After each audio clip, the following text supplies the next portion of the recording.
not taking this promise out of context, making it our own, and then somehow giving God the obligation to restore us with money because he said so in Jeremiah 29:11. That's not the context. The context is a historical context written for Jews under the exile of Nebuchadnezzar. Make sense?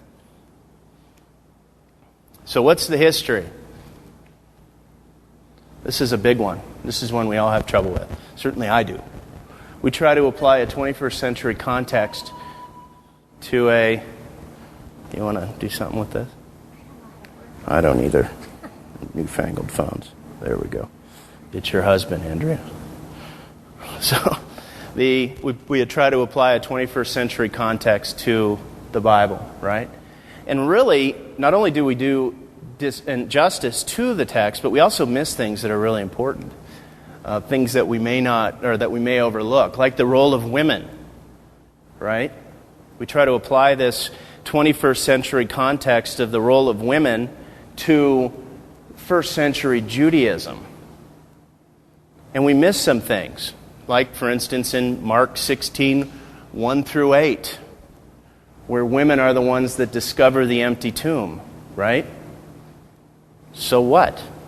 A woman discovered an empty tomb. Well, when you consider what the Mishnah has to say in regards to that, the Mishnah is, to make it as simple as possible, is a series of commentaries on the Bible, Jewish commentaries on the Bible. We see that women don't hold a very high regard in regards to their testimony and their freedom, do they? They are slaves. They are considered suspect in their testimony.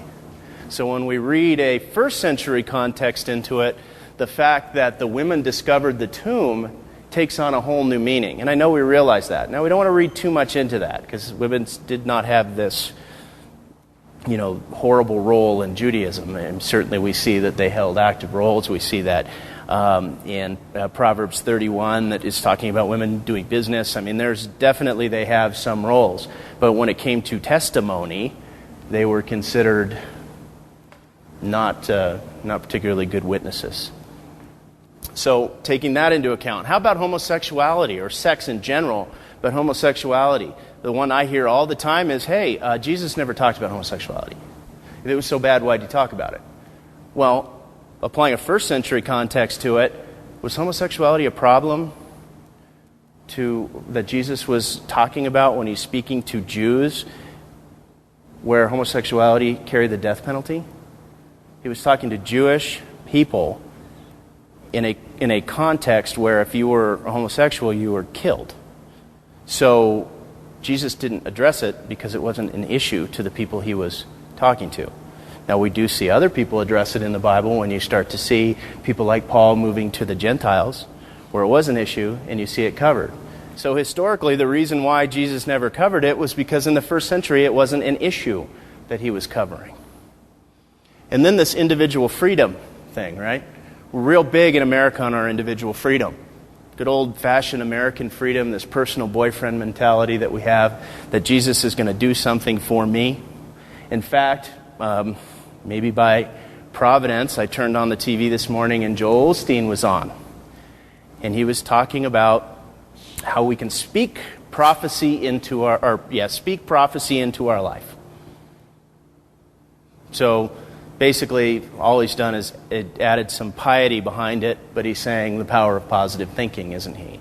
He's talking about the woman who had, continual bleeding, and how she had this positive message of, I'm going to meet Jesus, and he's going to save me, or he's going to save me from this problem. And he said that it's her, and her speaking positive prophecy into her life is the reason why that occurred. Possibly, it could be faith, but what he's done is he doesn't realize is he's redefined the word prophecy to mean that we now can change history based on what we do. So prophecy now becomes subjective, not objective. It's not something that will happen. It's something that if we are positive enough about it, we can make happen. So Jesus, just some dude, decided that he wanted to positively speak prophecy into his life. And sure enough, all of these prophecies came true, so now we think that Jesus is God. Now that's the extreme, but if that's all it takes is speaking prophecy, then I should be able to do the same thing and take on the same meaning as Jesus Christ. That's the individual personal boyfriend mentality that I'm referring to Christianity. And in the first century, individualism was not an issue.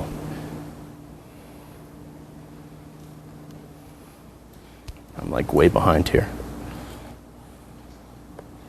Give me just a minute here because I moved to a few slides back and forth. Come on. That, by the way, is the Mishnah, if anyone wants to read it in its real context. Did you get that? So what about the writing style? And this takes me to my last portion of my sentence, right? You shouldn't take the Bible literally. How am I going to get out of this one? Well, it's actually pretty simple. Of course you shouldn't. You should take it at face value, right? Some things are not intended to be taken literally. God does not have wings and feathers. What he's trying to convey there is the fact that he's going to protect us like a mother protects her young. So, of course we don't take things literally. We look at what's being said and we determine what the face value meaning of that particular scripture is. You follow me? Now what we don't want to do is not take anything literally, because there's plenty in there that we should take literally, like the historical passages that we shouldn't read some meaning into them that just isn't there. So, words also have different meanings, don't they? So when you take them literally and you decide you're going to grab onto a particular word, and it's not the right definition of that word, then we can come into some problems as well. Now here you go. This is what I call the worship leader's passage. Sorry, Kyle. But John 12:32. And I, when I am lifted up from the earth, will draw all people to myself. Okay? We hear this in songs all the time. I'm going to lift your name on high, right? We hear this all the time. The standard interpretation is we lift up the Lord when we exalt him and declare his glory. If we focus on Jesus and ascribing glory to him, the power of Christ will be released to transform the hearts of those listening, and they are drawn to him. Sounds good.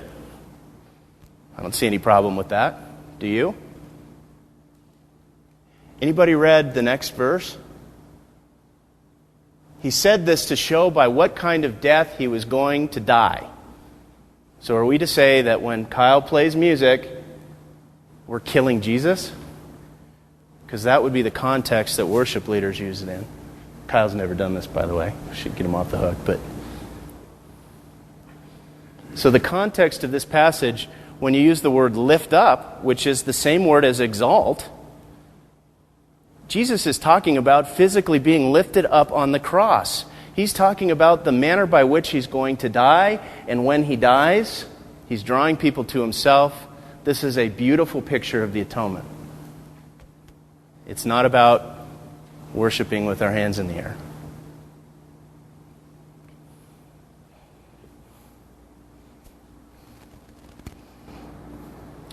This is the Big Daddy.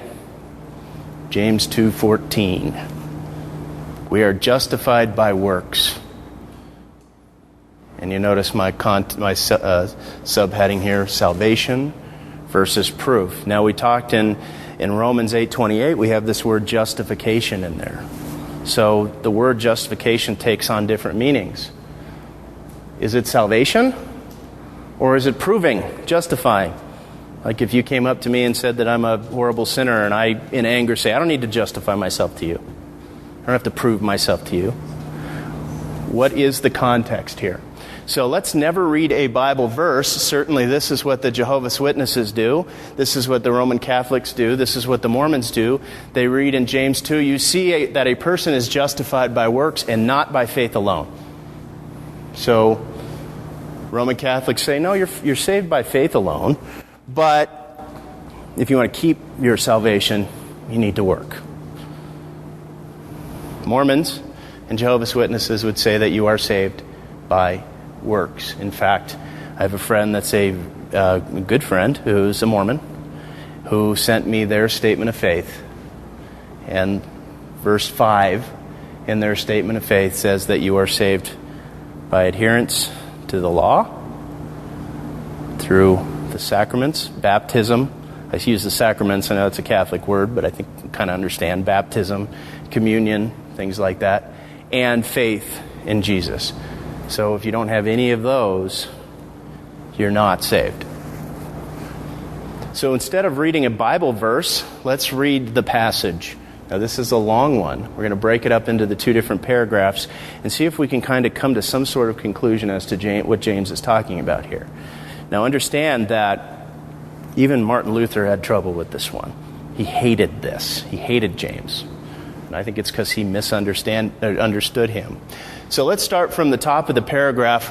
What good is it, my brothers, if someone says he has faith but does not have works? Can that faith save him? If a brother or sister is poorly clothed or lacking in daily food, and one of you says to him, "Go in peace, be warm, be filled," without giving them the things needed for the body, what good is that? So also faith by itself, if it does not have works, is dead. Is James calling for social programs here? Is he saying that if you want to be saved, you need to go out and start giving food to the homeless? Maybe a good thing to do. But the context here is he's paralleling between somebody saying, I believe in God, and somebody saying, I want to take care of the homeless, as an example. This is about lip service. This is about people saying, I have faith but don't have any action, or there's no action behind it. Now, why do you think that is? Let's look at the historical context here. A great deal of New Testament scholars believe that James was trying to combat a heresy called antinomianism. Anti meaning law, or anti meaning against, nomian meaning law. These were people that believed that now that I'm saved, I don't have to do anything at all. I can live lawlessly. We see that even today. We see people taking heresies like hyper-Calvinism, for instance, where I'm saved by faith, the elect are going to be who they are, so I don't have to get out there and actually start to evangelize to people, as an example. So we still see people acting in this antinomianist type mentality. So if you look at the historical context by whom he's trying to address, that first sentence is him calling people, hey, you say you're saved, but I don't have any reason to believe you are, because you're acting in a way that's inappropriate for a Christian. So step up and start acting like you should. So if we continue here, but let's see. Did I read that? Okay. So continuing in the second paragraph, what do we see here? But someone will say, you have faith, but I have works. Show me your faith apart from your works, and I will show you my faith by my works. You believe that God is one, you do well. Even the demons believe and shudder. Do you want to be shown, you foolish person, that faith apart from works is useless? Continuing in that historical context, what do we see here? We see a call for them to prove their faith. Show me. Show me your faith without doing something. You can't, right? All you can say is say that you believe in God. But the only way that you can prove it to somebody, showing them, is through doing something. So now the context starts to drip into place, doesn't it? And what that word justification actually means. We have him calling people, saying, hey, you're saying that you want to feed the homeless, but you don't. You're saying you believe in God, but you don't do anything. I want you to show me how you're going to prove that you are a faithful person, which is through actions. And then he continues even further by giving a couple of examples of other people in history that have had this same issue.